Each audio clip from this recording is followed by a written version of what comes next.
എല്ലാം ഉണ്ട്, പരിപാടിക്ക് പരിപാടി, പഠിത്തത്തിന് പഠിത്തം, എല്ലാം ഉണ്ട്. എല്ലാവരും എന്റെ പേര് അമീൻ, ഞാൻ ഇവിടെ കളമശ്ശേരി വരുന്നു. എന്റെ പേര് നവീൻ, ഞാനിവിടെ കാക്കനാട് വരുന്നു. എന്റെ പേര് ആഷിൻ, ഞാൻ കണ്ണൂരിൽ നിന്നാണ് വരുന്നത്. ഞാനിവിടെ കൂടുതലും എൻ്റെ ഫ്രണ്ട്സ് പറഞ്ഞ അങ്ങനെ ആ ഒരു രീതിയിൽ മൗത്ത് പബ്ലിസിറ്റി വഴിയാണ് ഞാൻ ഇങ്ങനെ അറിഞ്ഞ് ഇങ്ങനെ വന്ന് എൻക്വയറി ചെയ്തത്. അപ്പോൾ മനസ്സിലായി കുഴപ്പമില്ല, അത്യാവശ്യം നല്ലൊരു ഇൻസ്റ്റിറ്റ്യൂട്ടാണ്. എൻ്റെ കുറച്ചധികം ഫ്രണ്ട്സ് പറയാനുണ്ടായി ഇവിടെ ഉണ്ട് ഇതേപോലെ നല്ലൊരു ഇൻസ്റ്റിറ്റ്യൂട്ടാണ്, ജോയിൻ ചെയ്ത് കഴിഞ്ഞാൽ എന്തെങ്കിലും രക്ഷപ്പെടാനായിട്ടുള്ള മാർഗം ഉണ്ടാവും എന്ന് പറഞ്ഞു. നീ എങ്ങനെ വന്നേ? ഞാൻ ആഡ് കണ്ടാണ് വന്നത്. ആഡ് കണ്ട് പിന്നെ ഞാൻ എൻക്വയറി ചെയ്ത് പിന്നെ ഫസ്റ്റത്തെ ക്ലാസ്സൊക്കെ അറ്റൻഡ് ചെയ്തപ്പോൾ കുഴപ്പമില്ലാന്ന് തോന്നി. അങ്ങനെയാണ് പിന്നെ ഞാൻ ജോയിൻ ചെയ്തത്. എൻ്റെ ഒരു കൂട്ടുകാരുണ്ട്, അവൻ്റെ കൂട്ടുകാരന് ഇവിടെ പഠിച്ച് പ്ലേസ്മെന്റ് കിട്ടിയെന്ന് പറഞ്ഞു. അപ്പോൾ അവൻ പറഞ്ഞു ഇവിടെ പഠിച്ച പ്ലേസ്മെന്റ് കിട്ടൂ, അങ്ങനെ നല്ല ഒരു മൗത്ത് പബ്ലിസിറ്റി തന്നെ നോക്കിയിട്ടുണ്ടായിരുന്നു. ഞാനിങ്ങനെ നോക്കി കഴിഞ്ഞപ്പോൾ 2-3 ഇൻസ്റ്റിറ്റ്യൂട്ട് കാണിച്ചായിരുന്നു.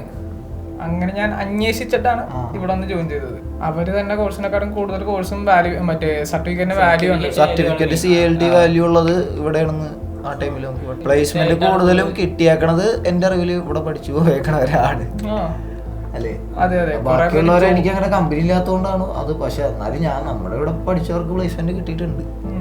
ഞാനിവിടെ രവിപുരത്ത് ഒരു കമ്പനിയിൽ ലോജിസ്റ്റിക്സ് കോർഡിനേറ്റർ ആയിട്ടാണ് പ്ലേസ് ആയേക്കണേ. അതൊരു ദുബായ് ബേസ്ഡ് കമ്പനിയാണ്. അതിൻ്റെ ബാക്ക് ഓഫീസാണ് ഇവിടെ. ഇവരൊരു മോക്ക് ഇൻ്റർവ്യൂ ഉണ്ടായി. ഇത് കഴിയുമ്പോൾ അവിടെ നിന്ന് ഫിൽട്ടർ ചെയ്തിട്ടായിരിക്കും അടുത്ത റൗണ്ടിലേക്ക് പോവുക. അങ്ങനെ ഇതേപോലെ എനിക്ക് മോഹൻ സാർ ഇൻ്റർവ്യൂ ചെയ്തിട്ട് ഓക്കെ ആണെന്ന് പറഞ്ഞിട്ട് അത് കഴിഞ്ഞിട്ടാണ് എനിക്ക് കമ്പനിയിൽ നിന്ന് ഡയറക്റ്റ് ഇൻ്റർവ്യൂ വന്നത്. പിന്നെ അവിടെ നിന്ന് 2 റൗണ്ട് കഴിഞ്ഞിട്ടാണ് പ്ലേസ്ഡ് ആയത്. ഇംഗ്ലീഷ് ക്ലാസ് ഒരുപാട് ഹെൽപ്ഫുൾ ആണ്.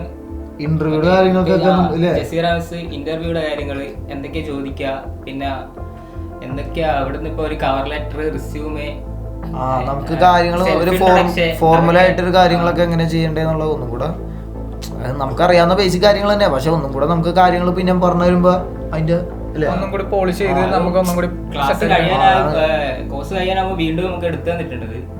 നമുക്ക് തുടങ്ങുമ്പോൾ തന്നെ ലാസ്റ്റ് പിന്നെ 2-3 വട്ടം മിസ് തന്നെ നമുക്ക് എടുത്തു. ഇവിടെ വന്നു കഴിഞ്ഞപ്പോ ഇംഗ്ലീഷ് ഒന്നും ഇപ്പൊ മറ്റൊരാളോട് സംസാരിക്കാൻ ചെറിയൊരു പേടി ഉണ്ടായിരുന്നു, തെറ്റിപ്പോവോ അങ്ങനെയുള്ള ഒരു ചെറിയ പേടി ഉണ്ടായിരുന്നു ഫസ്റ്റ് വന്നപ്പോ. പിന്നെ അത് കഴിഞ്ഞ് ടീച്ചർമാരുടെ സപ്പോർട്ടും ഇതെല്ലാം കൂടി കാരണം ഒന്നും കൂടി ഇതാക്കി പഠിക്കാൻ പറ്റി, പറയാനും പറ്റി, സംസാരിക്കാൻ പറ്റി. ഈ ക്ലാസ്സിൽ എല്ലാരും മുന്നിൽ വെച്ചല്ലേ പറയിപ്പിക്കുന്നത്. അപ്പൊ നമ്മള് കോൺഫിഡൻസ് ഇംപ്രൂവ് ആയി വരും. നിങ്ങൾക്ക് ഇവിടെ കോൺഫിഡൻസ് ആണ് കൂടേണ്ടത്. സപ്പോർട്ടിങ് ആയിരുന്നു, നല്ല രീതിക്ക് സപ്പോർട്ട് ചെയ്ത് മുന്നോട്ട് കൊണ്ടുവന്നിട്ടുണ്ട് ഞങ്ങൾ. പരിപാടികൾ, ഇവന്റുകളൊക്കെ കാര്യങ്ങൾ മൊത്തത്തിൽ കോർഡിനേറ്റ് ചെയ്യാൻ ക്ലബ്ബ് ഉണ്ടായിരുന്നു. ആ ക്ലബിൽ എനിക്ക് നല്ല രീതിയിൽ ഇന്ററാക്ട് ചെയ്യാനായിട്ട് എനിക്കൊരു അവസരം കിട്ടിയിരുന്നു. പിന്നെ എന്താ പറയാ അല്ലേ, കളർഫുൾ ആയിരുന്നു മൊത്തത്തിൽ എല്ലാ സ്പോർട്സിന്റെ കാര്യം എടുത്ത് പറയാല്ല. സ്പോർട്സിന്റെ കാര്യമൊക്കെ നല്ല രീതിയിൽ അതെ. മൊത്തത്തിൽ നോക്കിക്കഴിഞ്ഞാൽ ഞാൻ പഠിച്ച കോളേജുകൾ മാത്രമല്ല, അല്ലാതെ ഞാൻ പുറമെ കണ്ടിരിക്കുന്ന ഒരു പരിപാടികളെ അപേക്ഷിച്ച് നോക്കുമ്പോൾ ഒരു സാധാരണ ഇൻസ്റ്റിറ്റ്യൂട്ട് എന്നുള്ള രീതിയിൽ അതിലും മേളിലുള്ള രീതിയിലാണ് ഇവർ പരിപാടികൾ നമുക്ക് ഓഫർ ചെയ്യുന്നത്. മോഹൻ സാറാണ് ഈ മോക്ക് ഇൻ്റർവ്യൂ കണ്ടക്ട് ചെയ്യുന്നത്. അപ്പോൾ സാറ് എനിക്കിതേപോലെ ആദ്യം സാറ് പറഞ്ഞ് എന്തൊക്കെയാണ് പോരായ്മകൾ, എന്തൊക്കെയാണ് കുറവുകൾ.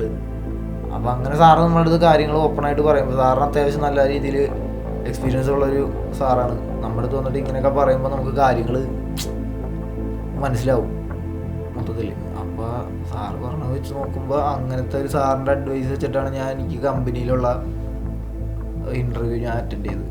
അപ്പോൾ അത് പറഞ്ഞത് വെച്ച് നോക്കി അറ്റൻഡ് ചെയ്തപ്പോൾ എനിക്ക് ആ ഇൻ്റർവ്യൂ പാസ്സാവാൻ പറ്റി. ടീച്ചർമാരുടെ കാര്യം പറയുകയാണെന്നുണ്ടെങ്കിൽ പൊതുവെ പഠിപ്പിക്കുന്ന സമയത്ത് നല്ല രീതിയിൽ കാര്യങ്ങൾ ഇല്ലേ പറഞ്ഞ് പഠിപ്പിച്ച് മര്യാദ പഠിപ്പിച്ചു തരും. പിന്നെ വേറെ മനസ്സിലായില്ലേ എപ്പോഴും വിളിച്ച് ചോദിക്കാം. അങ്ങനെ ഗുണം. എന്തെങ്കിലും സംശയം ഉണ്ടെങ്കിൽ വന്നേച്ചാ മതി, വിളിച്ചേച്ചാ മതി, ഞങ്ങൾ എപ്പോഴും ടൈം അവൈലബിൾ ആയിരിക്കും, കുഴപ്പമൊന്നുമില്ല. പിന്നെ ഇതിപ്പോ ആർക്കും വന്ന് സിമ്പിളായിട്ട് പഠിക്കാൻ പറ്റുന്നതാണ്. കൂടുതലും ഇപ്പൊ ഇവിടെ പഠിക്കുന്ന കാര്യം പ്രാക്ടിക്കലായിട്ട് നമ്മൾ ചെയ്യണ കാരണം വേഗം മനസ്സിലാവും. ഇത് ഡെയിലി ലൈഫിലുള്ളതാണ്. നമ്മളിപ്പോൾ ഇത് പഠിക്കണ കാരണം നമുക്കിപ്പോൾ ഏത് വെയർ ഹൗസ് ആയാലും നമ്മളിപ്പോൾ അവിടെ ചെന്നാലും ലോജിസ്റ്റിക്സ് ബേസ് ചെയ്തിട്ട് അവിടെ ചെന്നാലും നമ്മൾ ഈ പഠിക്കണ കാര്യം അവിടെ ഇംപ്ലിമെൻറ്റ് ചെയ്യാൻ പറ്റുന്നതാണ്. ലോജിസ്റ്റിക്സ് പഠിക്കാൻ ആഗ്രഹമുള്ളവർക്ക് നമുക്ക് എന്തായാലും റിലയൻസ് സജസ്റ്റ് ചെയ്ത് കൊടുക്കും. ബിക്കോസ് ബാക്കിയുള്ള ഇൻസ്റ്റിറ്റ്യൂട്ടിനനുസരിച്ചിട്ട് ഇവിടെ കൂടുതൽ കോഴ്സും സർട്ടിഫിക്കറ്റ്സും എല്ലാം ഉള്ളത് കാരണം നമ്മൾ കൂടുതൽ റെഫർ ചെയ്യണത് ഇതായിരിക്കും. മൊത്തത്തിൽ നല്ല പാക്കേജ് ആയിരിക്കും റിലേറ്റീവ് പഠിക്കുന്നത്.